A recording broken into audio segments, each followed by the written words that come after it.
Alright, we got a jack stand under there. Got this side off the ground. And if you want to know if you got Positrack or not, and I know I don't, perfect time to check. See? It's an open diff. Okay, so, kind of sucks because I just put in these QA1 shocks. So we'll have to take those back out. Let's see. I didn't actually tighten them all the way down though, so I didn't torque them down. But they're still going to be kind of tight, so we'll have to go down here, put a wrench up top, and take it off. And then on both sides we'll have to take those out, so that's 2 bolts. Then let's make sure we don't have... Okay. I always check up in here, make sure that we don't have wasp nests or something like that before I stick my head in there. So next, oh, look at this. Holy crap. That is the Granddaddy Longlegs breeding ground. Look at those little suckers. Look at those. They're all in there. Dang. It's like 4 or 5 of them. Whew.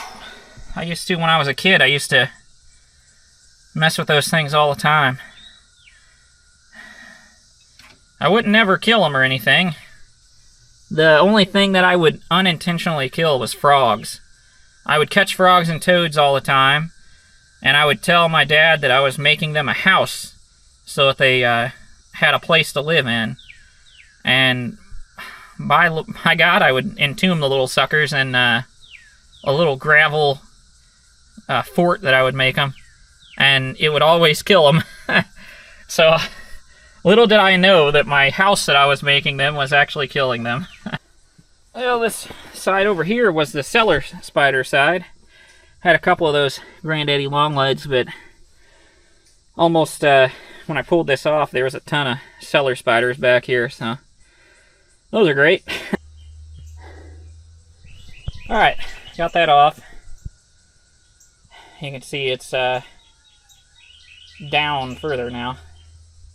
And to put it back on, you have to have the jack up underneath the differential and lifting. Alright. Now, we got these bolts to take off down here. And we're going to break them loose with this 1/2-inch drive.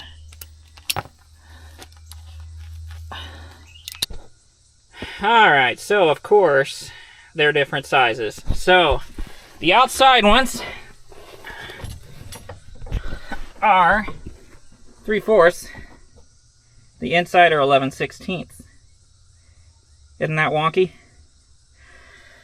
And I don't have 11/16 and 1/2-inch drive, so I'm going to have to try to break it loose with that.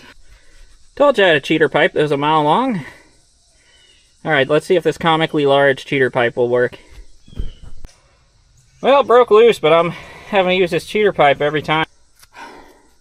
Look at that dang thing. Had to put my gloves on, because when you're trying to break something free, you can see that was starting to round. See that? Dang thing's hot. Holy crap. I feel that through the glove. Wow. So I started wearing the gloves because anyone that works on cars knows that when you're breaking something free and then it lets loose, you go like this. And then after that happens and you done cut your wrist or cut your knuckles, you start cursing. Okay. So I was able to get this done.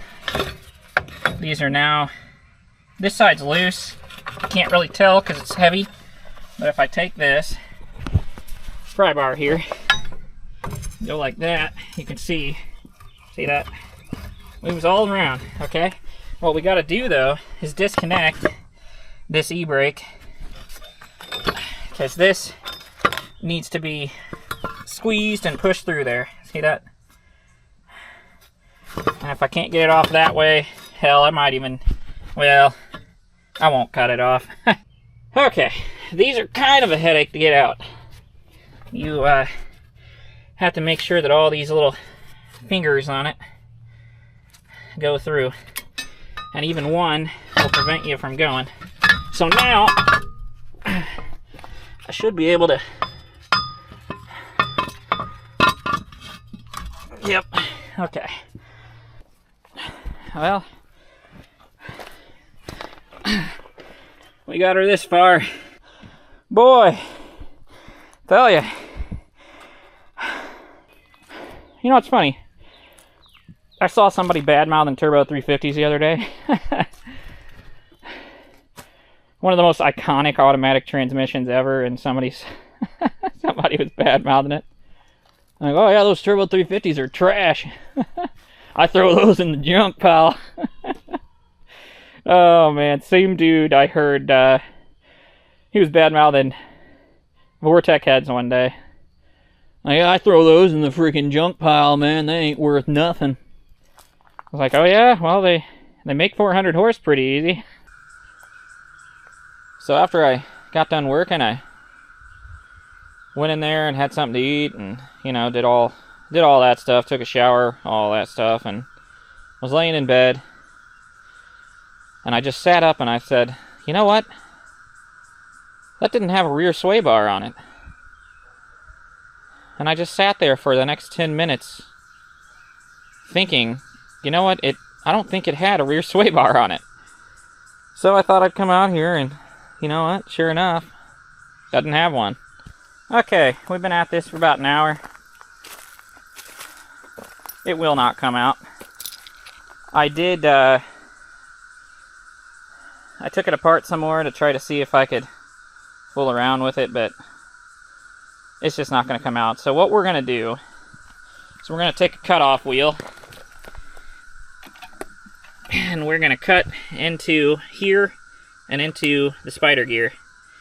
Because this spider gear at the top is preventing this from going down. Because it's like it's almost welded to it. It's just, I don't know why, but it's just stuck in there. Alright, we had to drive to town. Got some cutoff wheels from our store. And had to buy a grinder because can't find mine, of course. So we got this Die Hard Bruce Willis edition. So I'm hoping that it's going to be good enough to just get this job done. Well, there it is. It's pulled out. And it won't come out again because it's still kind of stuck there. But what we're going to do is push the axles in. Like that. C-clip came out. Then the other side.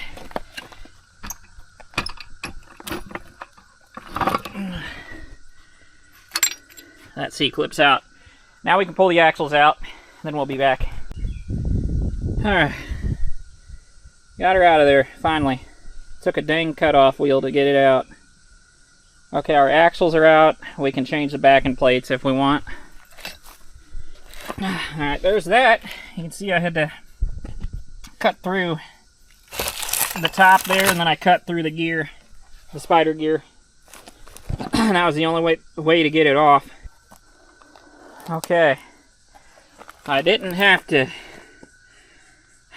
put anything back in. I just used a screwdriver to bite into the teeth and just took it off that way. I ordered this slide hammer from Summit. Bare bones one, no attachments. And I was able to save a little money because then I went and ordered rear axle bearing puller set. And I've already pulled one of these, as you can see right there, with this really old seal. Well, it looks old on the outside. The inside looks brand new. Yeah, maybe didn't even need it. Who knows? Okay, I had to move this here. Both of them came out. I had to use my long cheater pipe and this punch. Use that little punch for one of them. And that worked just fine. Only smashed my finger once, so I think we did alright. Son of a gun, boys. Sucker's in there. Got some towels behind it because I wanted to try and keep dirt out whenever I have it facing down like this. But boy, oh boy, was this a job and a half. What should have been a 10-minute job turned out to be at least an hour of I gotta do something with this bed here before this starts getting heavier, this rust here. What happened was when this was sitting and I was active duty, it sat up underneath that tree over there in that hole. And every fall, more leaves would fall in here and fill up the bed. And then when it would rain, those leaves kind of hold that moisture. And of course, this happens right here. So, should probably take either a wire brush or like a grinder or something to it. Maybe knock the rust off and see if I can't repaint it. But anyway, that's not why we're here. We are here because we got this. And we got a whole kit from Jegs. And we've had this for close to a year now. But this comes with everything you need, the shims, the bearings. I actually did not use the bearings they gave me. They gave Koyos. And it's not that I'm against them. It's just that I reordered, because I forgot these were in here. I reordered those. And I got some Timkins instead. Okay. This pinion, this ring and pinion set, came with its own paint and brush. And RTV silicone. But we already have our own gear oil stuff. I'll use this for something else.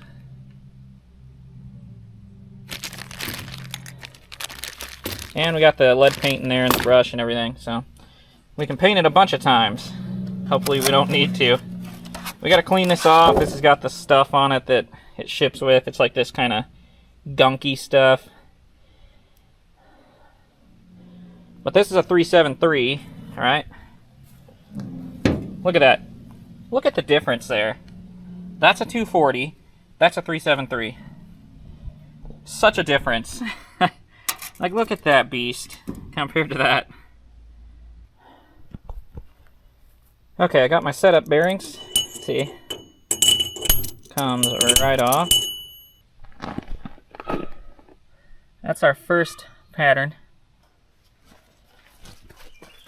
Okay, I'll ignore the marking compound. You can kind of see where that's at. Kind of. I'm going to call that good.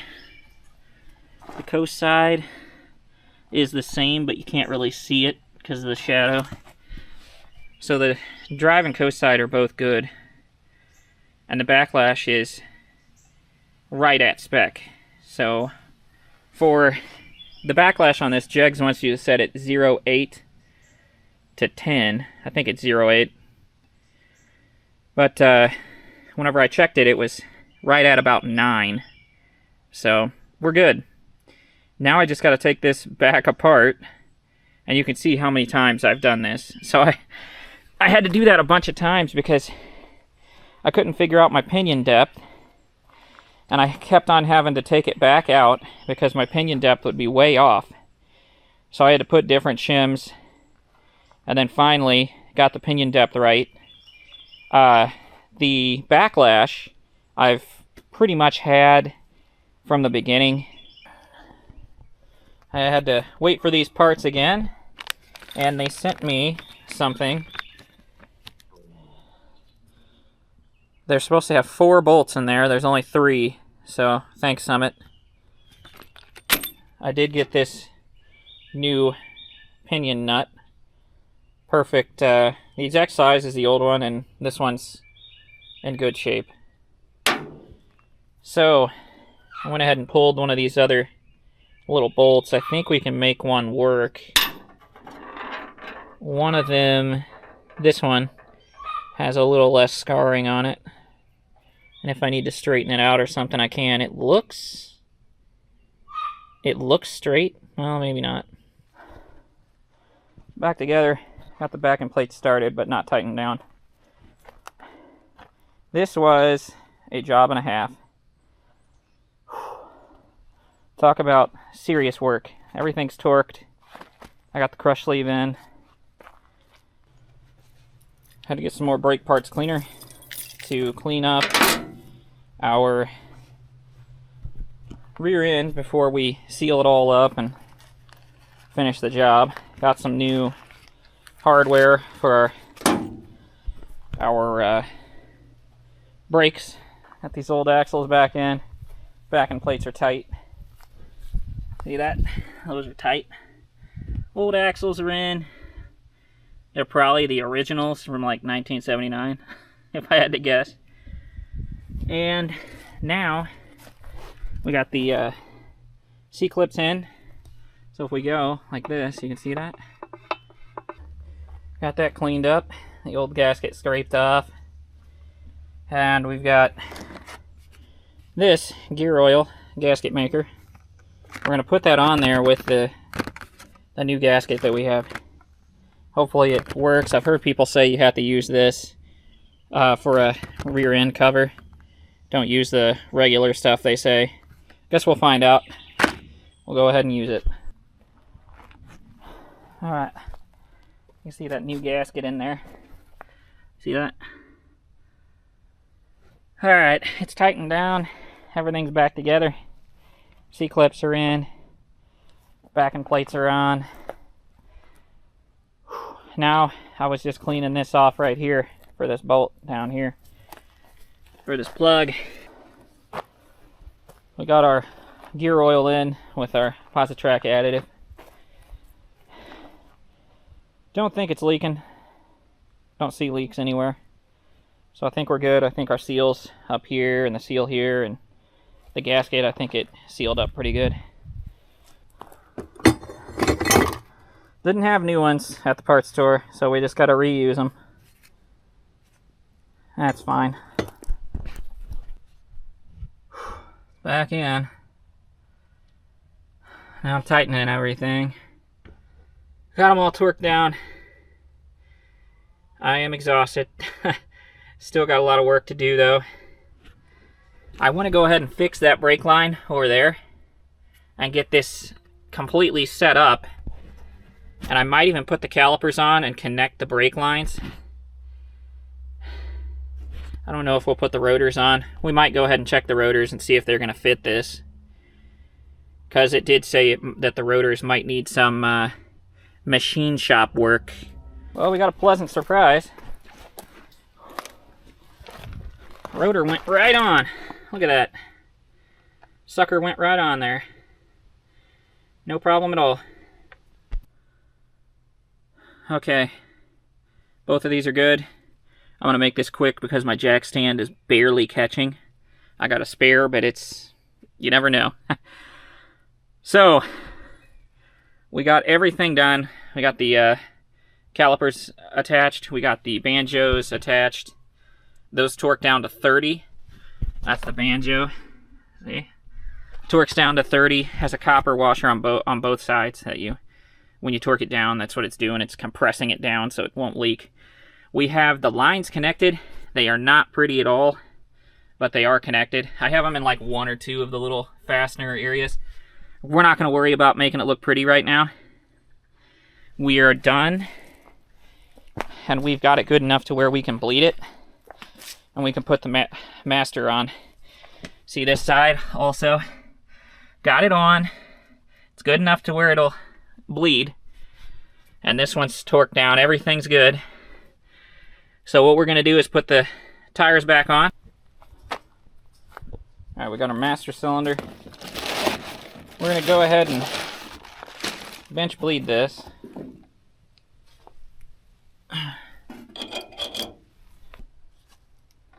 Well, it's on there. It doesn't have the hardware, because the hardware didn't come with the kit, either one of them, the brake booster or the master cylinder, so I had to repossess these from these old grade 8 bolts here, and we'll use the lock washer on them. It's not going to miss them. I just had these laying around, so it does fit though. I already checked it, so put it on that way.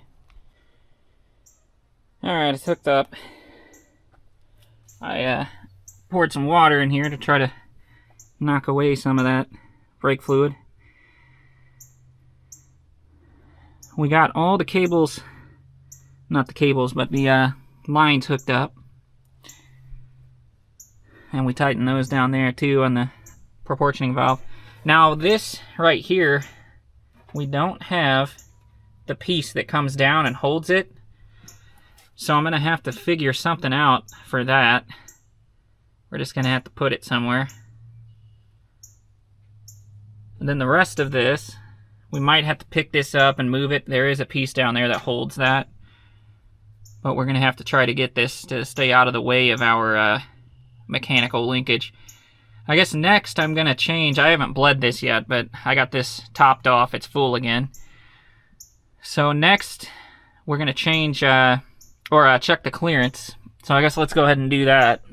So we've got, see, it's weird the angle that it sits at. Like, the angle makes me really think that it's not gonna clear. I think we're barely gonna clear on clearance. I'm gonna go with hood pins anyway, because I gotta do a lot of work to this. And this latch is gone. And finding a replacement might be kind of a headache. So I'm gonna do hood pins. And we gotta do some rust prevention and some rust work here. That's gotta be taken out there. So